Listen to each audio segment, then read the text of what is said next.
काशी के कोतवाल बाबा काल भैरव का आशीर्वाद लेकर प्रधानमंत्री नरेंद्र मोदी ने वाराणसी से अपना नामांकन दाखिल कर दिया। पीएम मोदी पूरे लाव लश्कर के साथ नामांकन दाखिल करने पहुंचे और कलेक्ट्रेट पहुंचकर पीएम मोदी ने अपना नामांकन पत्र दाखिल किया। भारत के संविधान की सच्ची श्रद्धा और निष्ठा। जिस समय पीएम मोदी वाराणसी के कलेक्टर ऑफिस में अपना नामांकन दाखिल कर रहे थे, तब वहां गृह मंत्री अमित शाह, रक्षा मंत्री राजनाथ सिंह, बीजेपी के राष्ट्रीय अध्यक्ष जेपी नड्डा, यूपी के मुख्यमंत्री योगी आदित्यनाथ, लोक जनशक्ति पार्टी रामविलास के प्रमुख चिराग पासवान, टीडीपी अध्यक्ष चंद्रबाबू नायडू, महाराष्ट्र के मुख्यमंत्री एकनाथ शिंदे समेत 36 से ज्यादा वीआईपी मौजूद थे।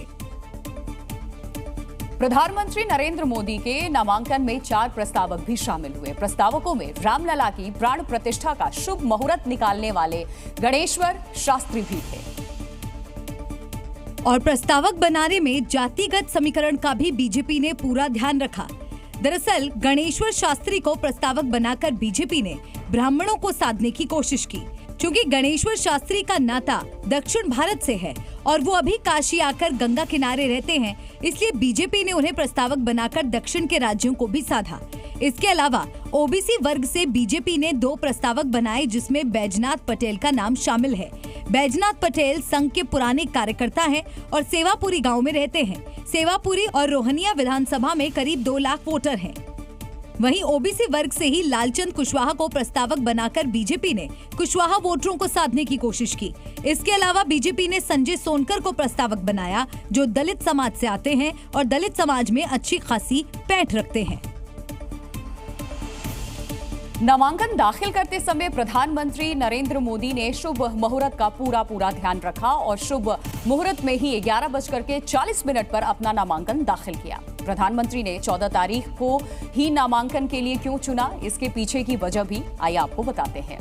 दरअसल आज पुष्य नक्षत्र का योग बन रहा था। पुष्य नक्षत्र को सभी नक्षत्रों का राजा माना जाता है और मान्यता है कि इस नक्षत्र में किया गया काम सफल होता है। इसके अलावा आज सुबह 11:40 पर गज केसरी योग भी बन रहा था। गज केसरी योग को विजय दिलाने वाला योग माना जाता है और इसके अलावा आज गंगा सप्तमी का भी खास दिन है। आज ही के दिन मां गंगा धरती पर अवतरित हुई थी और मान्यता है कि गंगा स्नान करके किया गया कोई काम सफल जरूर होता है। इसीलिए पीएम मोदी ने 14 मई को ही 11:40 पर नामांकन दाखिल किया। वहीं नामांकन दाखिल करने के बाद प्रधानमंत्री नरेंद्र मोदी ने काशी के रुद्राक्ष कन्वेंशन सेंटर में एक बैठक भी की, जिसमें प्रधानमंत्री मोदी ने खुद वहां मौजूद रह करके पार्टी के नेताओं को जीत का मंत्र दिया।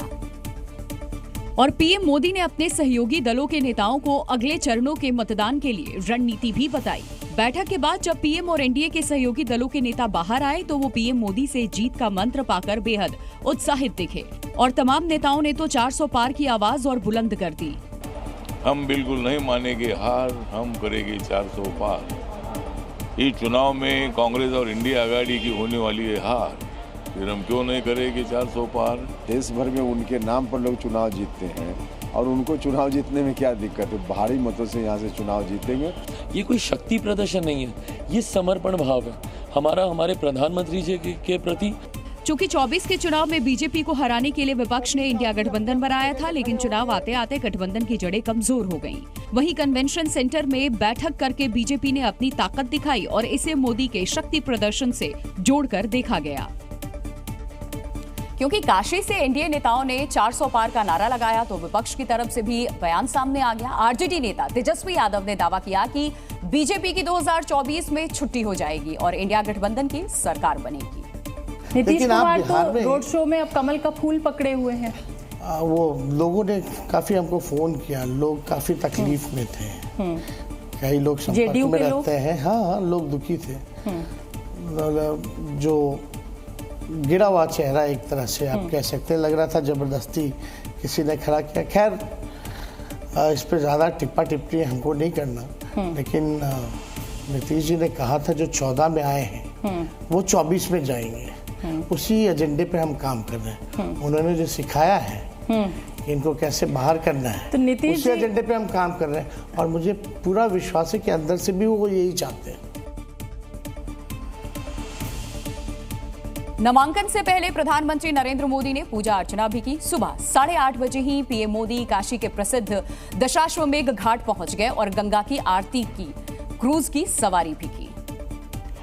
और काशी के दशाश्वमेध घाट से जो तस्वीरें सामने आई, उसमें दिखा कि पीएम मोदी का काफिला जैसे ही वहां पहुंचा, पूरा घाट परिसर हर हर महादेव के जयकारों से गूंज उठा। इसके बाद प्रधानमंत्री नरेंद्र मोदी ने दशाश्वमेध घाट पर पूरे विधि विधान से पूजा अर्चना की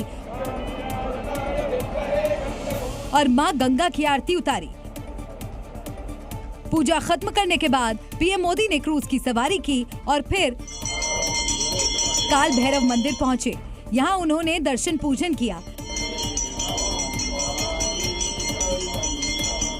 और काशी के कोतवाल माने जाने वाले बाबा काल भैरव की अनुमति लेकर नामांकन दाखिल करने के लिए निकल गए।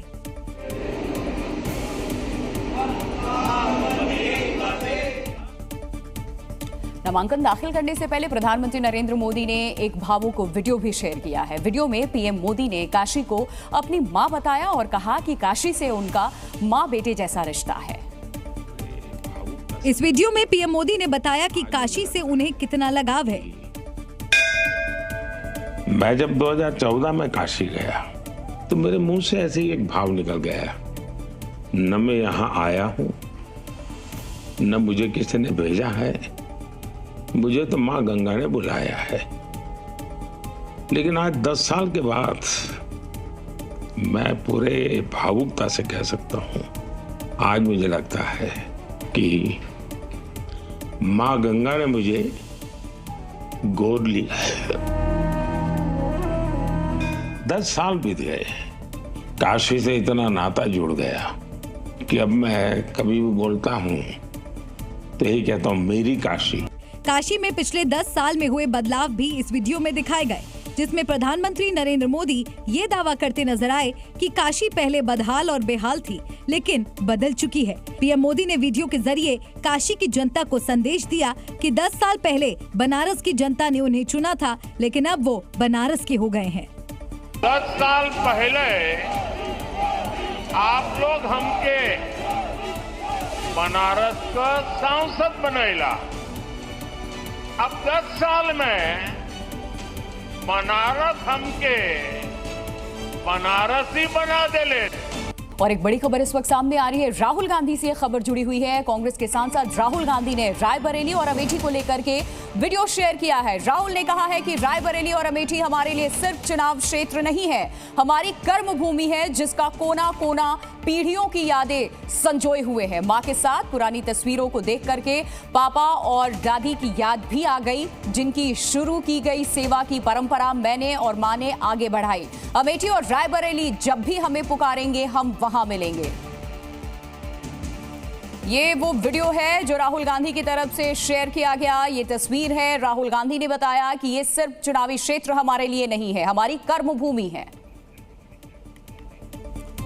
यूपी के 2 लड़के आज फिर चुनावी मैदान में साथ नजर आए। झांसी में कांग्रेस नेता राहुल गांधी और समाजवादी पार्टी के अध्यक्ष अखिलेश यादव ने साझा रैली की और बीजेपी पर जमकर हमला बोला। सभा को संबोधित करते हुए अखिलेश यादव ने महंगाई, बेरोजगारी और किसानों के मुद्दे पर केंद्र सरकार को घेरा और इस चुनाव में बीजेपी की करारी हार का दावा किया। 4 जून के बाद इंडिया गठबंधन की सरकार बनने जा रही है। न केवल नौकरी के रास्ते खुलेंगे, बल्कि अग्निवीर व्यवस्था हमेशा हमेशा के लिए खत्म हो जाएगी। अखिलेश यादव का भाषण खत्म होने के बाद बारी आई राहुल गांधी की। राहुल गांधी ने कहा कि ये चुनाव संविधान को बचाने का चुनाव है। रानी लक्ष्मीबाई की कर्म भूमि से कहना चाहता हूं कि इस संविधान को नरेंद्र मोदी छोड़ो, आरएसएस छोड़ो, दुनिया की कोई शक्ति नहीं खत्म कर सकती है। ये पहला मौका नहीं है जब यूपी के 2 लड़के एक साथ मंच पर दिखाई दिए। इससे पहले भी कई रैलियों में अखिलेश यादव और राहुल गांधी मंच साझा कर चुके हैं।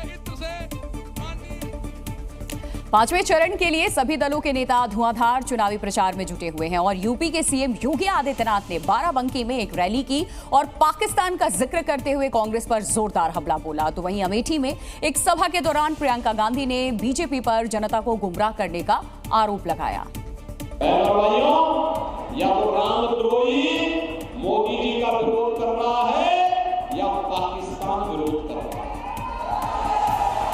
दोनों के स्वर एक जैसे मिल रहे हैं इस समय।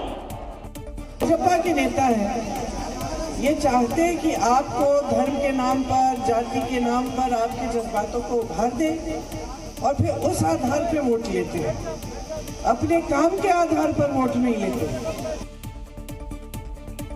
और इस वक्त एक बड़ी खबर सामने आ रही है। गृह मंत्री अमित शाह ने एक बार फिर कहा है कि लोकसभा में एनडीए 400 सीट इस बार जीतने जा रही है। पश्चिम बंगाल के बनगांव में रैली के दौरान अमित शाह ने कहा कि 4 चरणों में अब तक 380 सीटों पर हुए मतदान में ही हमने पूर्ण बहुमत हासिल कर लिया।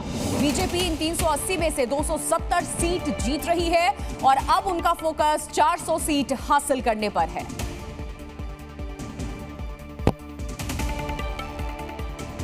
चार चरण पूरे हो गए हैं। 380 सीटों का चुनाव पूरा हो गया है। बंगाल में 80 सीटों का चुनाव पूरा हो 18 सीटों का चुनाव पूरा हो गया है। आज मैं बताकर जाता हूं, ये 380 सीट में मोदी जी 270 सीट लेकर पूर्ण बहुमत प्राप्त कर चुके हैं और आगे की लड़ाई 400 पार करने की है। और पश्चिम बंगाल के दौरे पर गए गृह मंत्री अमित शाह ने उत्तर 24 परगना के बनगांव में एक सभा को संबोधित किया। इस दौरान उन्होंने ममता बनर्जी पर सीएए को लेकर के झूठ फैलाने का आरोप लगाया। एक दिन पहले ममता बनर्जी ने सीएए को बीजेपी का षड्यंत्र बताया था। दीदी झूठ बोल रही है कि सीएए में जो अर्जी करेंगे उनको तकलीफ आएगी। मैं गारंटी देकर जाता हूं बनगांव वालों, किसी को कोई तकलीफ नहीं आएगी, नागरिकता भी मिलेगी और देश में सम्मान के साथ जी भी पाओ। दिल्ली पुलिस ने फ्लाइट में चोरी करने वाले एक सुपर चोर को गिरफ्तार किया है। आरोप है कि बुजुर्ग को निशाना बना करके इसने अब तक लाखों की ज्वेलरी पर हाथ साफ कर दिया, जिसे पुलिस ने बरामद कर लिया है। इसके साथ ही पुलिस ने चोरी का सामान खरीदने वाले शरद नाम के एक ज्वेलर को भी गिरफ्तार किया है। पुलिस ने इनके पास से लाखों की कीमत के गहने और हीरे बरामद किए, जो फ्लाइट में यात्रियों को निशाना बनाकर चुराए गए थे। जांच में सामने आया कि आरोपी पहाड़गंज में एक होटल का मालिक है, जहां वो रहता था और वहीं उसने दीवार के एक हिस्से में गहनों को छिपा कर रखा था, जिसे तोड़कर पुलिस ने गहने बरामद किए। फ्लाइट के जरिए जाता था, चाहे वो दिल्ली हो, चंडीगढ़ हो, अमृतसर हो, हैदराबाद हो, तमाम जगहों पे जाकर वो बुजुर्ग महिलाओं को निशाना बनाता था और उसके बाद उनके बैग से महंगे ज्वेलरी लेकर वो फरार हो जाता था और उस ज्वेलरी को, चोरी की ज्वेलरी को वो करोल बाग के शरद नाम के एक ज्वेलर के यहाँ बेचा करता था। पुलिस ने उस शख्स को भी गिरफ्तार किया है। ये भी पता चला कि आरोपी राजेश कपूर चोरी के पैसों को सट्टे में लगाता था। गेस्ट हाउस के सामने आपको रोजी इलेक्ट्रॉनिक नाम का ये दुकान दिख रहा है। इस दुकान के अंदर मनी एक्सचेंज का काम भी राजेश कपूर करता है और सबसे बड़ी बात है कि जिन चोरी की वारदात से जो पैसे कमाता था, उन पैसों को वो सट्टे में लगाता था। बताया गया कि आरोपी ने चोरी के लिए सिर्फ 1 साल में 110 दिनों के अंदर दिल्ली पुलिस को हैदराबाद और अमृतसर से फ्लाइट में चोरी की शिकायत मिली थी और इसी के बाद से कई एयरपोर्ट की सीसीटीवी फुटेज और यात्रियों की जांच के बाद पुलिस आरोपी तक पहुंच गई। तो पता चला कि आरोपी राजेश कपूर पहले ट्रेन में चोरियां किया करता था और उसके बाद उसने फ्लाइट में चोरी की घटनाओं को अंजाम देना शुरू किया। पुलिस के मुताबिक 11 अप्रैल 2024 को हैदराबाद की एक महिला ने चोरी की शिकायत कराई। महिला हैदराबाद से दिल्ली जा रही थी, जहां उसके हैंडबैग से 7 लाख के गहने चोरी हो गए। इसी तरह अमृतसर से दिल्ली की फ्लाइट में एक बुजुर्ग के हैंडबैग से 20 लाख के गहने चोरी हुए। इसके बाद सीसीटीवी फुटेज की जांच में आरोपी राजेश कपूर की पहचान हुई, लेकिन फर्जी नंबर और मृत भाई के नाम पर टिकट बुक कराने से उसका पता नहीं मिल पाया, जिसके बाद पुलिस ने सोशल मीडिया के जरिए उससे खोज निकाला। पुलिस ने आरोपी के पास से सोने चांदी के गहनों के अलावा 660 हीरे भी बरामद किए। अगर साल में ये 365 में से 110 बार ट्रैवल कर रहा है तो मुझे तो उम्मीद है 100 लोगों से ज्यादा लोगों को इसने अपना शिकार बनाया होगा। कुछ इंसिडेंट रिपोर्टेड है, कुछ नहीं है। हम लोग पीछे के भी सारे इंसिडेंट्स चेक कर रहे हैं। 11 केसेस में इसकी इन्वॉल्वमेंट है पुरानी, और अभी हमारे 5 केसेस कनेक्ट हुए हैं। आरोपी ने कबूला कि वो बुजुर्गों को ही टारगेट करता था और उसने दिल्ली, चेन्नई, हैदराबाद, चंडीगढ़, बेंगलुरु, मुंबई और अमृतसर के विमानों में चोरी की और सामान रखने के बहाने वो गहने चुरा लेता था। कभी कभी पति पत्नी के बीच में रिश्तों में इतनी खटास आ जाती है कि नौबत तलाक तक पहुंच जाती है, और कई बार तो रिश्ता टूटना जो कारण होता है बड़ा अजीबोगरीब उसके पीछे वजह होती है। दरअसल ऐसा ही एक मामला यूपी के आगरा से सामने आया, जहां एक दंपत्ति के बीच सिर्फ 5 रुपए के चिप्स को लेकर के झगड़ा इतना बढ़ गया कि तलाक की नौबत आ गई। आरोप है कि पति ने पत्नी को 5 रुपए का चिप्स का पैकेट दिलवाने से मना कर दिया और इसके बाद दोनों के बीच में खूब झगड़ा हुआ और नौबत मारपीट तक पहुंच गई थी। पति से झगड़े के बाद पत्नी नाराज होकर के अपने मायके चली गई और पति के खिलाफ पुलिस में बकायदा शिकायत दर्ज करा दी गई और इसके बाद पुलिस ने मामला परिवार परामर्श केंद्र को भेज दिया, लेकिन वहां भी दोनों के बीच में समझौता नहीं हो सका, जिसके बाद परिवार परामर्श केंद्र ने पति पत्नी को सुनवाई के लिए अगली तारीख दे दी है। सिंपल कहना ये था कि सर 5 रुपए के कुरकुरे के लेके और झगड़ा किया और जो कुरकुरा नहीं दिलवाया तो ये अपने मायके चली गई। डेट दे दी है, दोनों को समझा दिया है, हो सकता है अगली डेट पे दोनों का राजीनामा हो जाए। पाकिस्तान के कब्जे वाले कश्मीर के कई इलाकों में चौथे दिन भी लोगों का प्रदर्शन जारी है। महंगाई और बिजली की महंगी दरों से परेशान वहां की जनता पाकिस्तान के खिलाफ सड़कों पर है और प्रदर्शन के चौथे दिन वहां हालात और बिगड़ गए। पाकिस्तान के कब्जे वाले कश्मीर के मुजफ्फराबाद से सामने आई तस्वीरें चौंकाने वाली थी। सड़कों पर चारों तरफ गोलियों के खोखे और पत्थर के टुकड़े दिखाई दिए, जबकि पूरा इलाका गोलियों की तड़तड़ाहट से गूंज रहा था। दावा है कि पाकिस्तानी सेना ने प्रदर्शन कर रहे लोगों पर अंधाधुंध फायरिंग की, जिसमें कई लोग घायल हो गए। यहाँ पे हमारी अवाम खड़ी है जी, और ये बिल्कुल जो है ये सरेआम इन्होंने फायरिंग की है जी। इस दौरान फायरिंग में घायल एक शख्स को कुछ लोग कंधे पर रखकर ले जाते दिखाई दिए। ये देखें नाज़रीन, इनको गोली लग गई है रेंजर की तरफ से। जानकारी के मुताबिक प्रदर्शनकारियों पर हुई फायरिंग में अब तक 3 लोगों की मौत हो गई, जबकि करीब 100 लोग घायल हो गए, जिन्हें इलाज के लिए अस्पताल भिजवा दिया गया। पीओके में बढ़ते विरोध प्रदर्शन ने पाकिस्तान की नई नवेली सरकार के सामने मुश्किलें खड़ी कर दी हैं। हिंसक प्रदर्शन के बाद पाकिस्तान सरकार घुटनों पर आ गई है और अब शहबाज शरीफ सरकार ने वहां शांति बनाने के लिए एक अहम बैठक की है।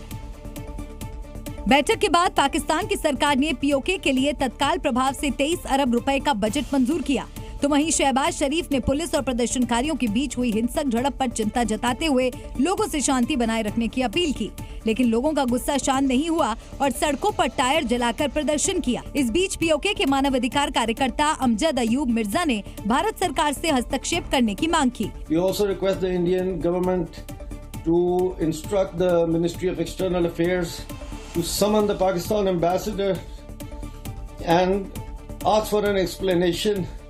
This is broad daylight murder that is taking place in POJK. PoK में पिछले कई दिनों से प्रदर्शन कर रहे लोगों पर पाकिस्तानी सेना ने अब कहर बरपाना शुरू कर दिया है। पाकिस्तानी रेंजर्स प्रदर्शन कर रहे लोगों पर गोलियां तो चला ही रहे हैं, अब तक कई लोगों को गिरफ्तार भी किया जा चुका है। नोएडा से इंसानियत को शर्मसार कर देने वाली एक घटना सामने आई है, जहां एक शख्स ने एक कुत्ते को बेरहमी से मार डाला, जिसके बाद जानवरों के अधिकार के लिए काम करने वाली संस्था पेटा ने आरोपी का सुराग देने वाले को 50,000 रुपए का इनाम देने का ऐलान किया है। हाल ही में नोएडा की एक सोसाइटी में एक शख्स ने एक कुत्ते को ऊंची बिल्डिंग से नीचे फेंक दिया, जिससे उसकी मौत हो गई। स्थानीय लोगों ने घटना की जानकारी पुलिस को दी, जिसके बाद पुलिस ने इस मामले में अज्ञात आरोपी के खिलाफ एफआईआर दर्ज कर जांच शुरू की। इस घटना की कुछ तस्वीरें और वीडियो सोशल मीडिया पर वायरल होने के बाद पेटा यानी कि people for the ethical treatment of animals भी आरोपी को सजा दिलाने में जुट गया है। पेटा ने इस मामले में आरोपी को पकड़वाने में मदद करने के लिए हेल्पलाइन नंबर और ईमेल आईडी भी जारी की है। वहीं मामले की जांच कर रही नोएडा पुलिस का कहना है कि आरोपी को जल्द पकड़ लिया जाएगा।